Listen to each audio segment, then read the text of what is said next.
Ito ang Batlag Falls na matatagpuan sa Real. Hindi ako yon. So, ayan mga mare, meron na naman tayong gala na nangyari kahapon.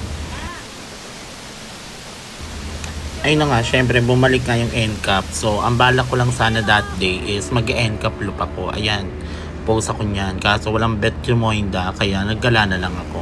The end of the video, dun ko lang na-realize na yung ginawa ko pala is nag-ano na ako, Batman loop. Ito yung unang stopover namin. Hilltop view siya na meron mga nagbebenta ng mga buko, mga yosi, ganyan. Kasama ko pala yung beshiwap ko mula nung kinder. Ayan, so after namin mag-picture-picture dun sa Hilltop view, biyahe ulit kami papunta dito. Tapos ang next stop namin is ito, yung Infanta Arc. Ngayon, medyo maganda kasi wala masyadong rider kasi nga hindi naman weekend. And then dito kumain kami dyan. Tapos ito pala yung sinasabi kong Batman Loop. Tinawag siyang Batman Loop kasi nga daw papaniki siya. Biyahe-biyahe lang kami kaso inabutan na nga kami ng gabi. Kaya naghanap na lang kami ng murang resort lang dito sa bandang Real. Bali dito kami magpapahinga tonight. Tapos yun, nakilala namin dito yung mga taong lokal. Ayan sila. Napanaw mo na kami. Tapos nag-bonfire sila dyan. Hanggang sa makatulog na lahat.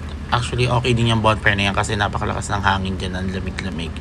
And then after that, mga 4 AM siguro, nagising kami kasi yung tent namin, maaabot na siya ng dagat. Nag-high tide na ulit. Ayan, luto-luto si ate ko dyan. Tapos yan, pagputok na ng araw, nag-ano na kami na kailangan na namin mag-pack up kasi tutuloy na namin yung rides namin. And then yan, ayan yung resort pag umaga. So hindi siya ganun ka white sand pero malinis yung dagat niya. I mean hindi Makati, tapos walang mga dikya-dikya. And then yan, biyahe na ulit kami.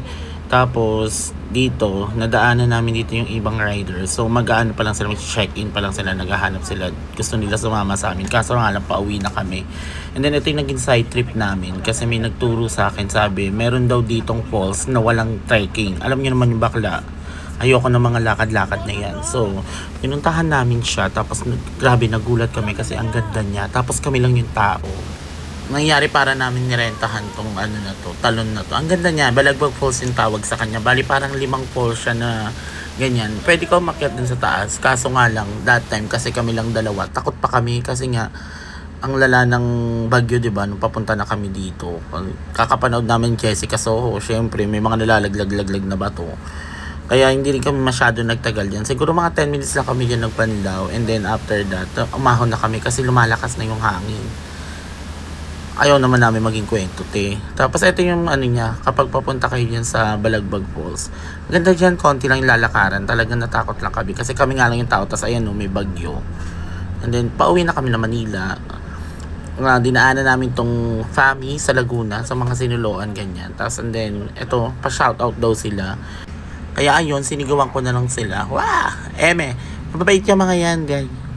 Ang ginawa is, kasi kailangan namin mapuntahan yung sa Pililia, yung windmill. Tinuro talaga nila sa amin, tapos hinatid nila kami. Grabe, ang gagaling nila magbike. Ang bibilis nila, mas mabilis pa sila sa akin. Ayan, talagang tinuro nila kung saan yung ano, yung magiging entrance namin para makita namin yan.